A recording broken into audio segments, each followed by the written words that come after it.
बिस्मिल्लाहिर्रहमानिर्रहीम। मैं हूं मोहम्मद तारिक अब्बास और आज हमारा जो टॉपिक है बायोलॉजी चैप्टर नंबर 3 का बायोडाइवर्सिटी।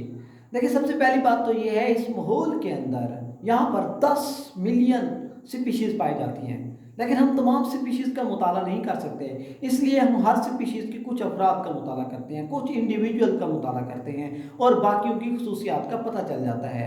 जितने भी जानदार पाए जाते हैं इनमें कुछ खसूसियात मुश्तरका भी हैं और कुछ में इख्तलाफात भी पाए जाते हैं। इन मुश्तरका और मुख्तलिफ खसूसियात की बिना पर इनको 5 ग्रुप्स के अंदर, किंगडम्स के अंदर तकसीम किया गया है, बड़े ग्रुप्स के अंदर। उनमें प्रोक्रियाट्स है, किंगडम प्रोटिस्टा है, किंगडम प्लाटी है, किंगडम एनिमिलिया है, किंगडम फंजाई है, जिनके बारे में हम आगे डिटेल के साथ में पढ़ेंगे।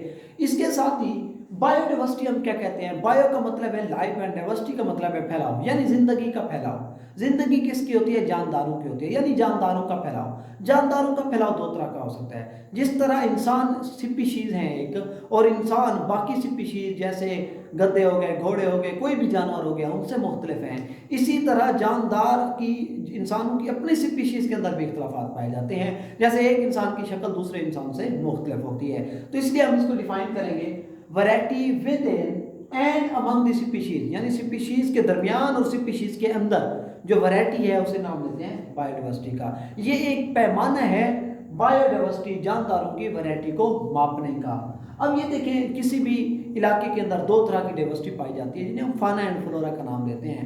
फ्लोरा जो है हम कहते हैं पौधों की डाइवर्सिटी है, फाना हम कहते हैं जानवरों की डाइवर्सिटी है। अब ये जो डाइवर्सिटी है, इनकी कुछ फैक्टर्स इसके ऊपर असरअंदाज होते हैं, जैसे आबो हवा, क्लाइमेट हो गया, आबो हवा के मुताबिक जानदारों की ज़िंदगी होती है। एल्टीट्यूड, ऊंचाई हो गई, सॉइल, ज़मीन हो गई, यानी हालात के मुताबिक ज़िंदगी पाई जाती है। Biodiversity is rich in tropics, यानी जो ट्रॉपिक्स गर्म इलाके हैं वहाँ पर बायोडाइवर्सिटी ज़्यादा होती है, जबकि जो मॉडरेट एरियाज हैं वहाँ पर उनसे कुछ कम होती है, लेकिन होती अच्छी खासी है। ठंडे इलाकों में मज़ीद कम होती है। तकरीबन 4 बिलियन साल पहले एवोल्यूशन का आगाज़ हुआ, जबकि ज़िंदगी का आगाज़ 600 साल पहले हुआ इस ज़मीन के ऊपर। अगर इसकी इंपॉर्टेंस की बात करें तो सबसे पहली बात यह है, ये हमें फूड प्रोवाइड करते हैं, चाहे जानवर हैं चाहे पौधे हैं, हम उनसे खुराक हासिल करते हैं।